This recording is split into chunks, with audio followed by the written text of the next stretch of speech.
Alright, so I'm back and ready to get a lot more work done on the bathroom. Lots of comments and suggestions on the last video about the layout. A lot of people like it, a lot of people don't like it. It seems like the main thing everyone doesn't like is this L-shaped counter that I've done. But a lot of people are, calling me lazy for not wanting to move the plumbing and have this L. I mean, what would this spot be if it wasn't? If I just had this as the counter, and then this is just open? I can't see the reasoning behind it. I don't know if people are just thinking of the design and think it's going to look weird. I'm not really concerned about how it's going to look. I just want a functional bathroom. Okay, so this is going to be bonus footage for that layout video. As much time as I've spent defending this L-shaped counter, as of right now, I think it probably is going to go away. You can see I'm into sawing and digging up the plumbing. The more that I expose this, the more that I think that the drainage system needs to be pretty different from what it is right now. So I've got another video coming out on like all the plumbing stuff, so I'm not going to really get into it here, but I think that this drain is going to have to move anyway, or at least be dug up to get access to it. So if I'm going to do that, there's no point in doing this whole L-shaped counter thing just to save it. Getting a countertop that's this shape would have to be custom. I don't know about that process. I don't want to get into that process really. So I think I'm back to potentially doing what everyone is saying and just putting a regular vanity here. Sink with a cabinet. It would have to be an offset sink. Or I guess it wouldn't have to be. But ideally, offset to one side with some space on the other side. And now that I've used my saw, I see that sawing out this concrete really isn't that bad. I just go through a lot of water misting the blade. But I'm pretty sure that probably next weekend I'm going to have to make the connection from here to here. Because, just briefly, what the problem I'm running into is I can't find a vent for the toilet. I don't think the toilet's vented.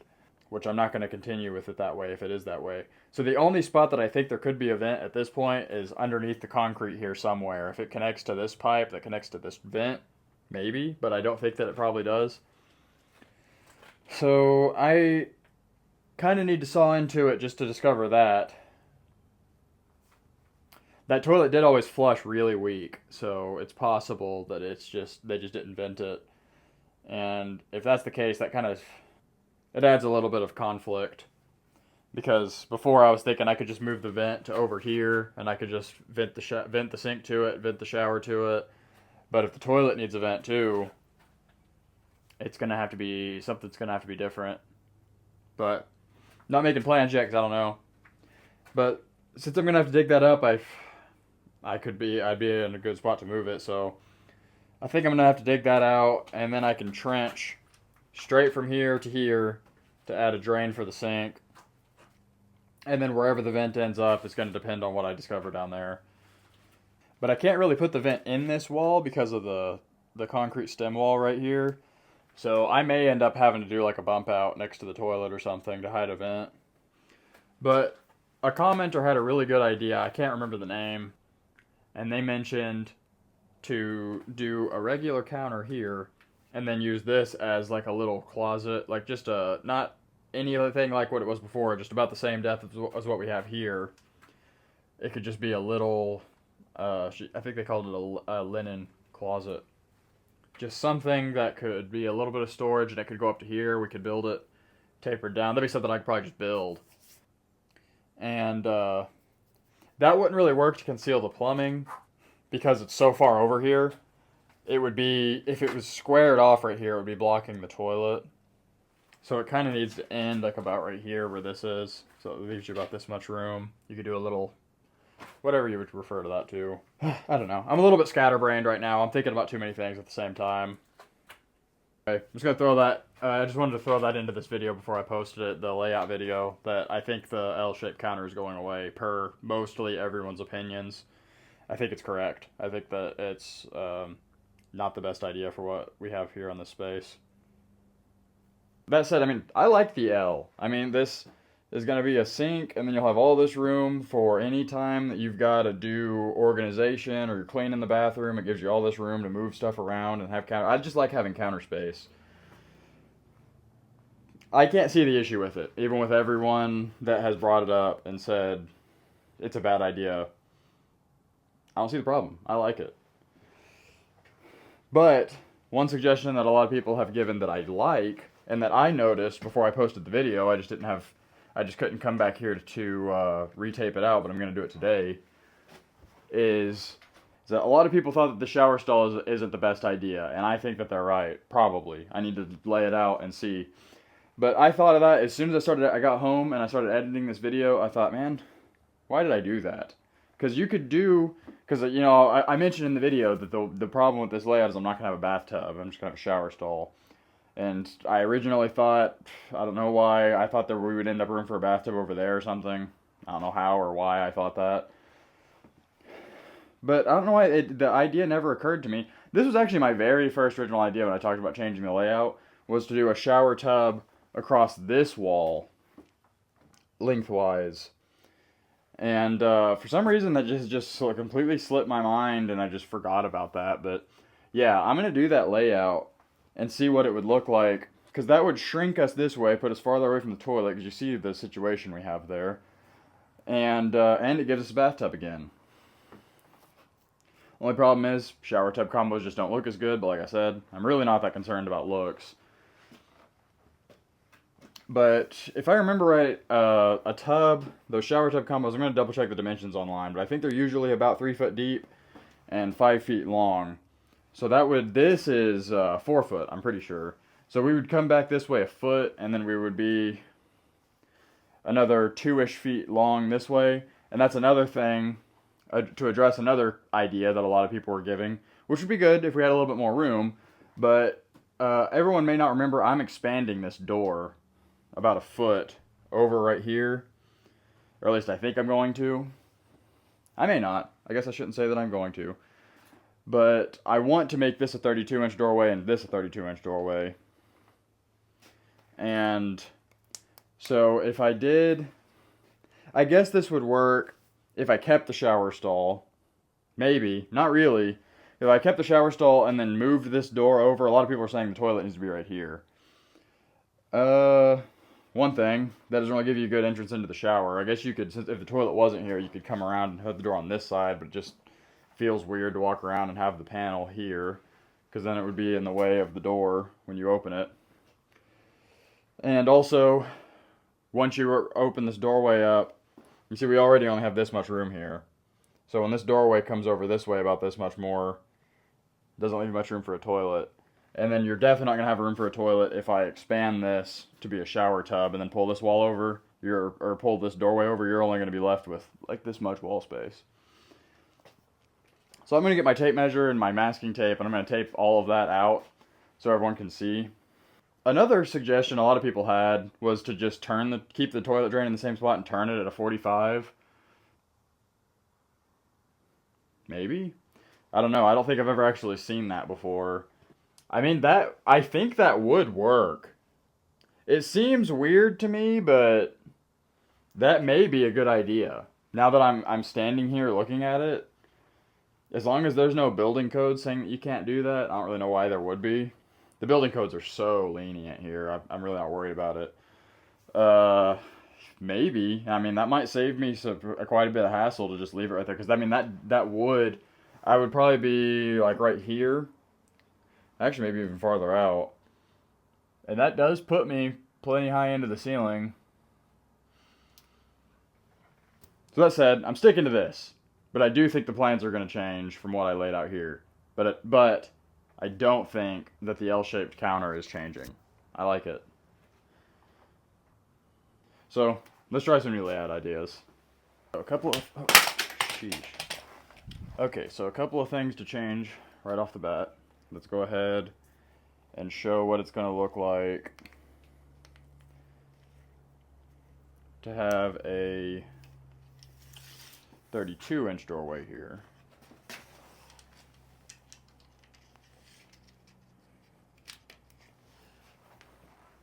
which I should have put this in the last video. So that's right at the edge of the stud there. I just kind of ran out of time on that last video. I can't remember what I was working on that day, but it took basically all day, and I had to hurry up and do something in here. So that would be the edge of the doorway. That already only leaves us 34 inches. But this is changing. I think we're scrapping the shower stall idea.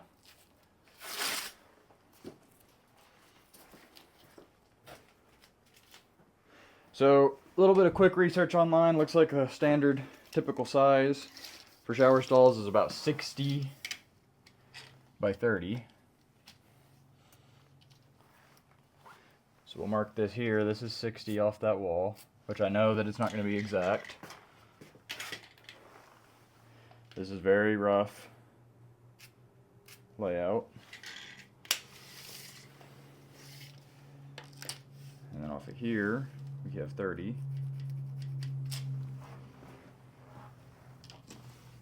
And here. Let's tape that out, see what that looks like.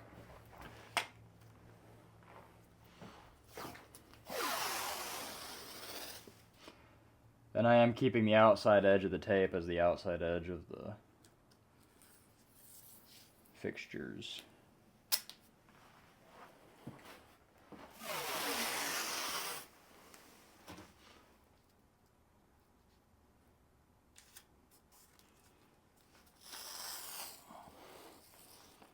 Yeah, so I'm sorry. I know a lot of people that watch like glamorous bathroom renovations, but that's not what this is going to be. I've, unfortunately, I'm not in the position. Okay, so look at that. Now look at all this room here. A lot of people said that a lot of building codes, which this is news to me, said that a lot of building codes require a toilet to have 15 inches on either side. So here we have 22 inches. And here we have 22 inches. That's funny how centered that ended up being. So that resolves that conflict. And it resolves the conflict of not having a tub. And it puts us wide open height. Easy room to get in and out right here. And it leaves us this much wall space here. That's 16 inches to the doorway. And what you do have to keep in mind is that in order to build this, we would have to frame a wall here that came up to here, because those shower tubs don't have a closed back. They're always open. The ones you just buy, which is what I would do. I'd do a simple one that was easy to get. So I would have to frame up a wall there, and then we'd have to have some art or something of some kind so it doesn't just look raggedy right there. But then that changes us to moving the drain to like here, because I can't put the shower head in this exterior wall. I guess you probably could, but it wouldn't be smart. And I don't know about putting the shower head over here and putting the drain over here. I feel like that would be weird. I have never seen that before. And I'm pretty sure the tubs already have it. Yeah, when you buy the kit, it already has it in there. So the drain would have to be here. And I had to move the plumbing to right here also. So without pulling up my old layout for the toilet, I think I am going to lay out what it would look like to have a diagonal one in the corner. I'm going to do a Google search and see if that's normal or if I would just be completely... That just seems weird to me. But it would match the 45-degree counter. That was an argument that someone made. They were like, it's weird to have an angled counter if nothing else in the bathroom is angled. So if I angled the toilet, then it wouldn't be weird to have an angled counter anymore. I don't know. I like the idea of not having to move the drain. I'm going to see what it looks like. Alright, I don't know about you guys, but I think this is way better. I looked it up. Corner toilets are super normal looking once I actually saw some pictures of them.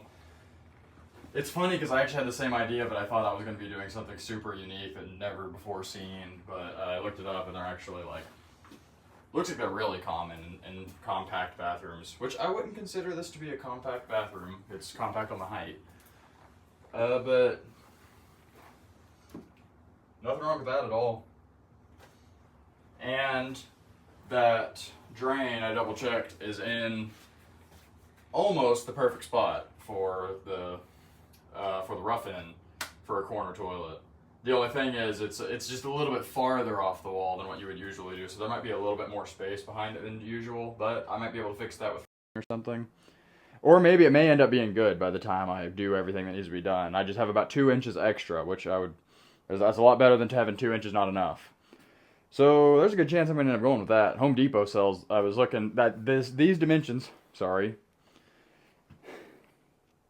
So these dimensions that I used just then were off of Home Depot's website. They have the Cadet corner toilet.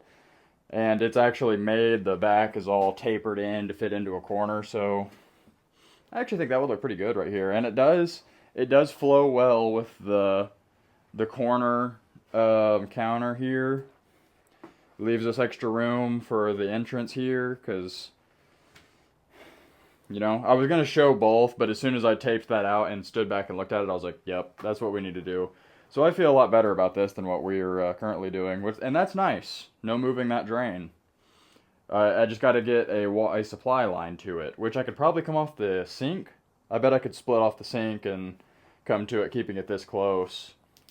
So that's another good thing. And that's another reason to not move the plumbing from right here, because this line is good. The hot water line is dead. I don't know what happened to it, but it died. Throughout the care, it died under the care of the previous owners, and then they had that new hot water line. The whole bathroom needs a new hot water line. Something happened to that one at some point, I guess. For some reason, they ran a new hot water line. So with this orientation, I need a new hot and cold for the shower. Because I'm not too sure about using this mystery water line that still has pressure when I turn the water meter off. I don't know where that's coming from. So I may just, it's a lot of people were saying, like, when you're in this far, you know, you're already doing plumbing, it's a good idea to just go ahead and run new water lines for everything. And yeah, that may be a good idea. So in this case, all that needs to move is the drain for the shower from there to here. I need to do a little bit of exploring in this hole to see what I need to do about that. I need to cut this a little bit bigger. I probably need to cut it like back over here and then out and around, and then dig and see what's happening down here, and then evaluate what the best way to make this connection is, and see what this vent is venting, and see if I can move this vent to right here in the wall. And that is going to be a pain because this stem wall is concrete. Maybe the vent pipe could also go into this wall. Maybe I could move everything, put the drain here, put a vent pipe here, and then vent all of that.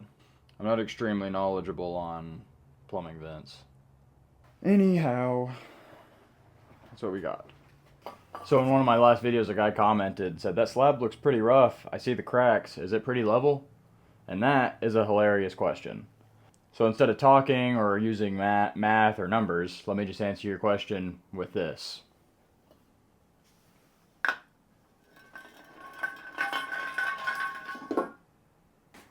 Okay, so here I am replacing that rotten double top plate and the stud. The stud really wasn't that rotten, but it kind of needed to come out to get that top plate out, so may as well replace it while we're in here. This rafter, I was going to swap it out, but after looking at it, it's really not as rotted as I thought it was. So I think we're going to leave that as is. I haven't identified the source of the leak yet, but I have a hunch, because there's a lot of daylight coming in at the bottom of this soffit, and the gutter stops up really bad right here, so I think that the gutter has probably been overflowing and making it into the wall right here at the bottom of that soffit. I haven't even looked at the outside yet, so that may be incorrect. But there's daylight coming through right here either way, so there's definitely water getting in, or water could be getting in right there. There's also daylight coming in at the bottom of the rafter, so that may need to be sealed. But the majority of but that's lower than where the water damage was. So I think it's a lot more likely it was coming in up here somewhere. Or maybe it's something that's been repaired and this was just pre-existing water damage, because as I'm sitting here talking to you, somehow I haven't noticed this and this have been replaced before. I don't know if you can see, but that's an old piece of shiplap, and I imagine over there it probably is too, and this is a new piece, and this is a new piece. So maybe the cause of the leak has actually been fixed already, and they just didn't replace the framing in here. Hard to say. Either way, those top plates were pretty soft. These are the pieces I cut out. You can see how much of that had rotted out. I debated. I told myself I was going to do it, and then I started thinking about the work it's going to take to do it, and I was like, maybe not. But I started kind of chipping into that 2x with my claw hammer, and I was like, no, that's pretty rotted. I'm already here, so I may as well go ahead and replace it. So I went ahead and cut that out. I've got it temporarily supported with this jack. If you see this 2x4 is bowing, that's not how much weight the roof is putting on it. I just extra cranked it until I was picking the roof up with it. So that's why it's got so much weight on it. I didn't even really need to. I could have just supported this rafter, but I just went ahead and supported this one also because I didn't really know where I was going to have to cut that top plate over there. But I could just wedge a 2x under this rafter and hold it where it is. All that said, I'm going to leave it at this stage for today because I didn't bring any of my tools, and what I want to do is shoot my laser across the bottom of this top plate and see if maybe any of this is out of level or anything, and if I need to cut this stud to a different length to level it out when I put the new one in there.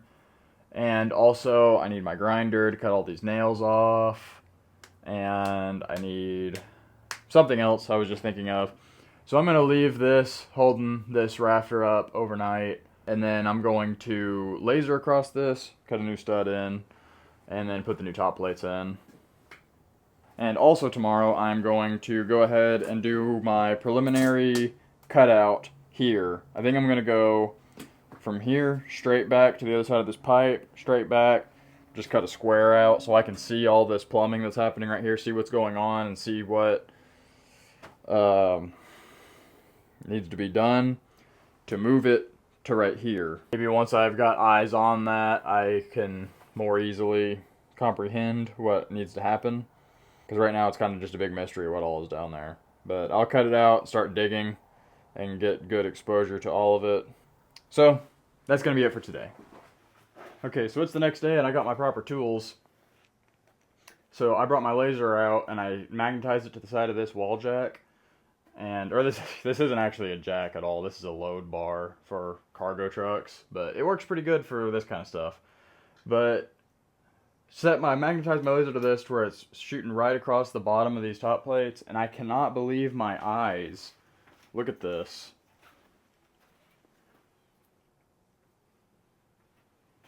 It is perfect as it already is.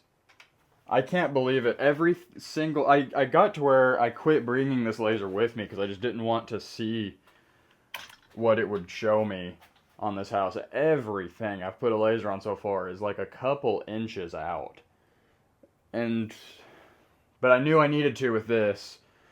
I was thinking I could fix it now while I have it all torn apart. I just really didn't want to have to mess with all that, but it's perfect.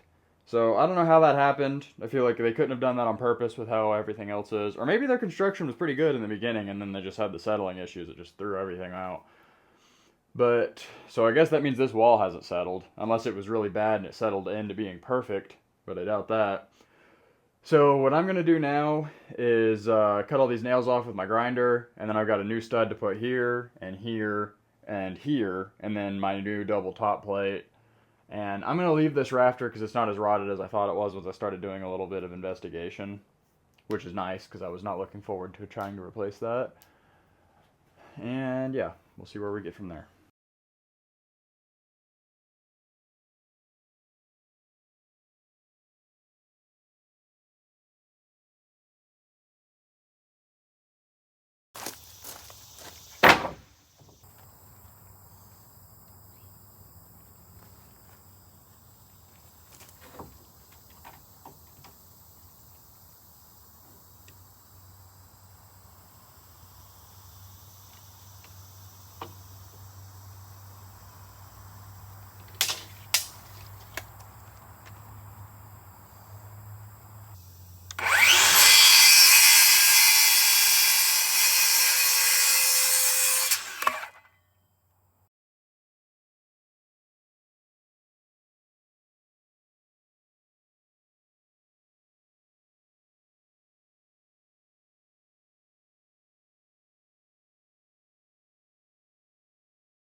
since I'm replacing a stud, the other two didn't really matter because they're new.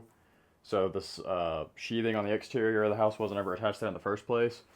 But since I had to remove a stud here where all the sheathing was attached, and I don't have a way to attach it from the back the way that it was before because they're siding on the house now, I'm just going to put some liquid nail down the back of this 2x4 just so it's at least somewhat attached to the house still.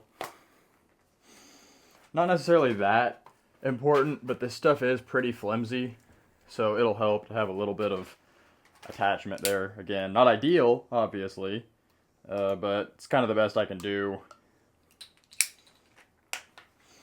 to add some sort of structure back to it.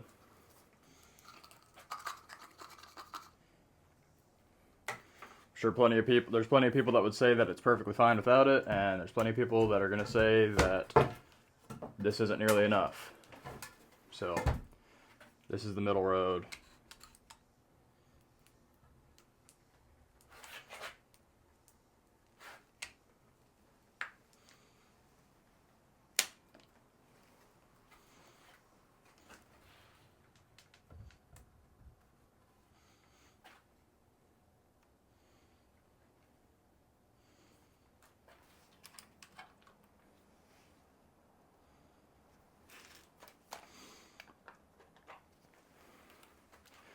I know the controversy about using screws with framing.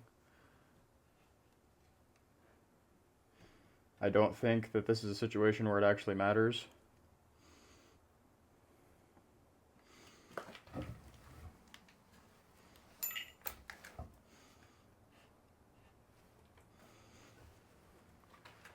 I personally think it's a little bit of a ridiculous argument all the time, but I'm not an engineer.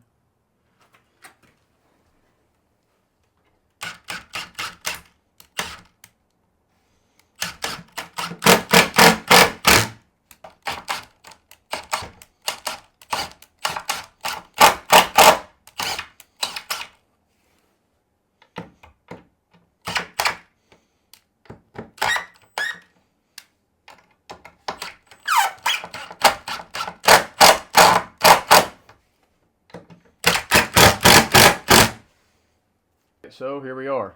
That's all done, taken care of. It's not ideal.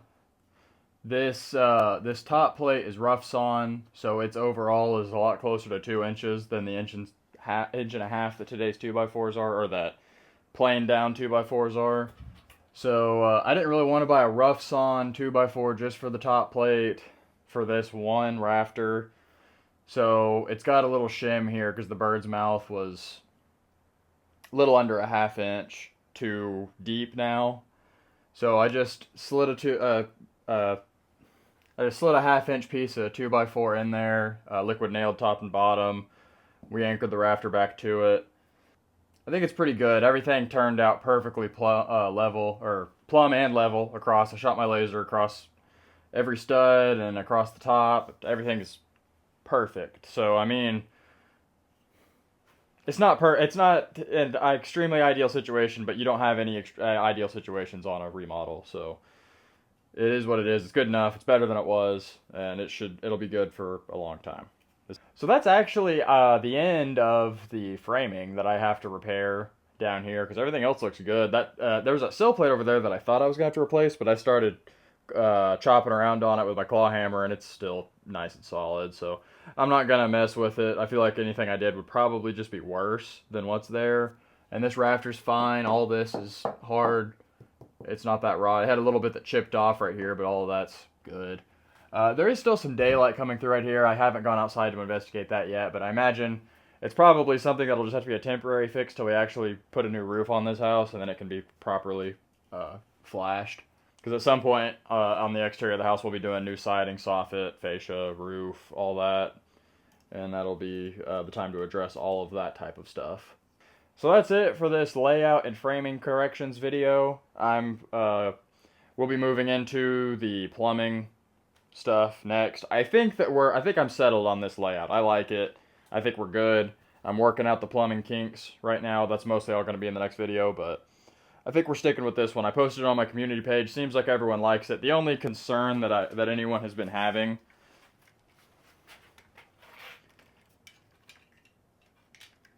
Right here, there's one or two people concerned about the space we have next to this counter, but it's, once again, I think it's everyone's perspective gets thrown off with the wide angle lens, because that's a lot of room between this. And once again, the toilet is rounded, so the toilet, it's not like the edge of the toilet's actually gonna be here. It'll be, the edge will be like more like right here, and then that's a lot of room, so it's not bad. That's it for this video. Thanks for sticking around, and thanks for all your comments. I'm gonna go right into starting the next video on plumbing. If you like the video, let me know. Leave any of your suggestions or questions in the comments, and as always, thank you for watching.